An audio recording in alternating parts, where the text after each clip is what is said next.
Most drivers have cleaned something on their car and felt good about it.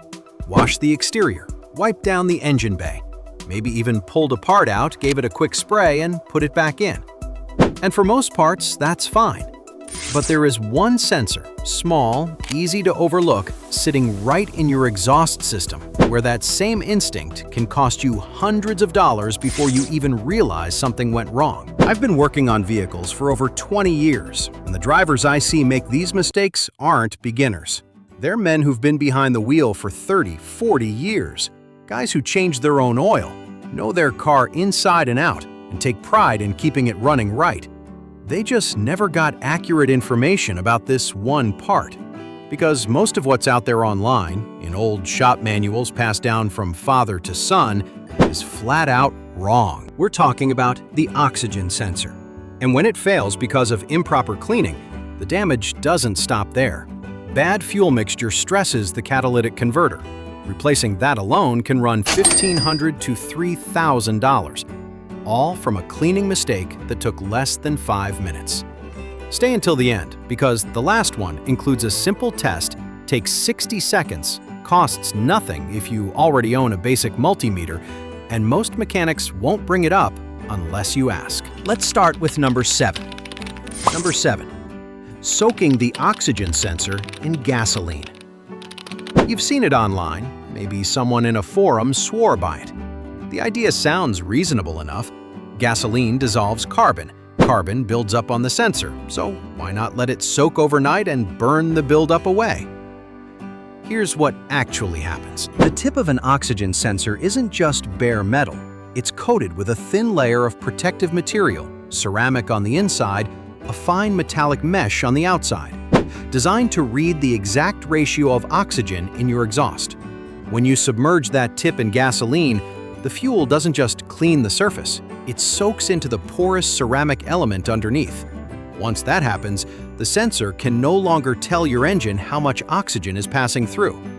Your engine loses its reference point. It starts guessing.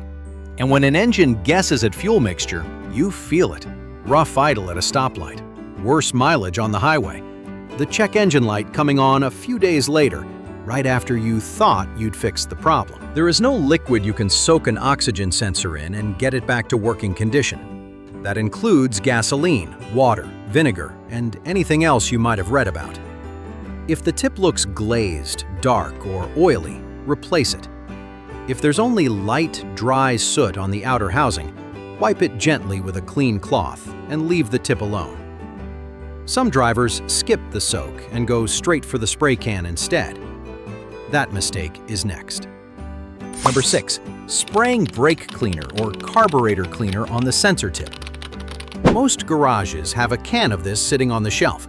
It cuts through grease, it dries fast, and it feels like exactly the right tool for a dirty sensor. That instinct makes sense, but on an oxygen sensor, it causes real damage. The tip of that sensor is coated with a layer of platinum thinner than a human hair that reads oxygen levels in your exhaust. Brake cleaner is designed for heavy metal parts. When it hits that platinum coating, it strips it off. And once it's gone, it's gone. No amount of rinsing brings it back. There's a second problem most drivers don't think about. Even after the spray dries, microscopic chemical residue stays on the surface. That residue changes how the sensor reacts to exhaust gases. The readings become inconsistent. Your engine compensates based on bad information, and fuel economy suffers quietly for weeks before a check engine light appears. For light soot on the outer metal housing, a clean, dry cloth is enough. Never touch the tip, never spray anything on it. But some drivers skip the spray entirely and go for compressed air instead. That mistake is next, and it damages something you can't see from the outside. Number 5. Blasting the sensor with compressed air. You've just finished cleaning around the exhaust area. The sensor looks better, and the air hose is right there. A quick blast to dry it off. What's the harm? Here's what's happening inside that you can't see. An oxygen sensor works by comparing two air samples, the exhaust gases on the outside and a small pocket of clean reference air sealed inside the sensor body. That reference air pathway is narrow, barely wider than a pinhole. When you force compressed air into or around the sensor, debris and chemical residue ride that pressure straight into the channel. Once it's blocked, the sensor loses its reference point. It starts comparing exhaust gases to nothing, and the readings it sends your engine become completely unreliable. Bosch, one of the largest oxygen sensor manufacturers in the world, specifically warns against any forced airflow near these sensors. The damage doesn't always show up immediately. You might drive for 2 weeks before the check engine light appears. By then, your engine has already been running a bad fuel mixture long enough to stress other components. The fix is simple. Let it air dry naturally. No heat gun, no compressed air, no shortcuts. The next mistake is one most drivers have done with their own hands, and they had no idea it was destroying the sensor in real time. I had a customer a few years back, retired contractor, owned his truck for 11 years, never had a major engine problem. When he brought it in, he pulled out a can of brake cleaner and said his father taught him to spray down everything under the hood once a year. I showed him what it had already done to his oxygen sensor. He had no idea. We replaced it that afternoon. He still calls to check in. Let's keep going. Before we continue, if this is saving you money already, a quick like helps CoreCar reach more drivers who need this information. Now, let's get to the mistakes that do the most damage. Number 4. Scrubbing the sensor tip with a wire brush or sandpaper. You pull the sensor out. It's black, covered in carbon, and there's a wire brush sitting right there on your workbench. Every instinct tells you to clean it. Here's why that instinct will cost you. The tip of an oxygen sensor is coated with a layer of platinum. Not a thick layer, thinner than a human hair. That coating is the only reason the sensor can detect oxygen levels accurately. The moment a wire brush makes contact, that layer is gone. You can't see the damage. You can't feel it, but the sensor feels it immediately. It starts sending incorrect signals to your engine's computer. The computer adjusts the fuel mixture based on bad data, and your engine runs rich or lean without you knowing, burning more fuel, producing more emissions, putting stress on parts that were perfectly fine before you picked up that brush. Bosch and Denso, two of the most respected sensor manufacturers in the industry, both warn explicitly against any mechanical cleaning on the sensor tip.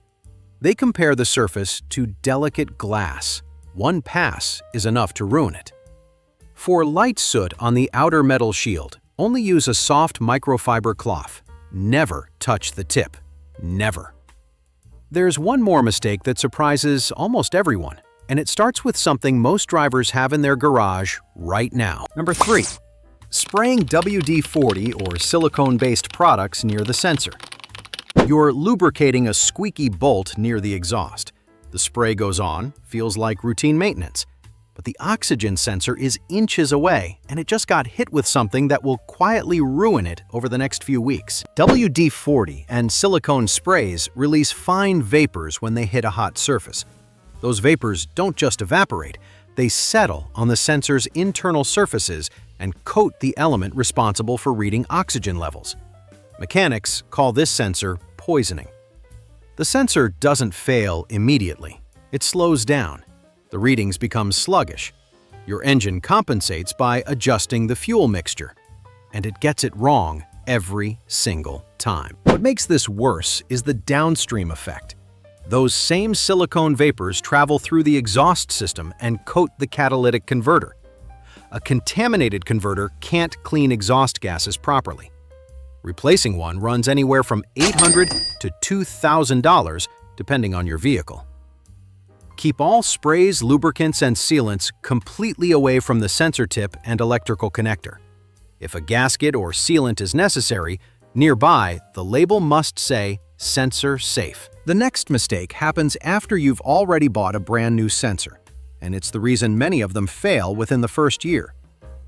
If you've learned something new today, drop a like. The last one is the mistake most drivers never see coming. Number 2. Reinstalling the sensor incorrectly.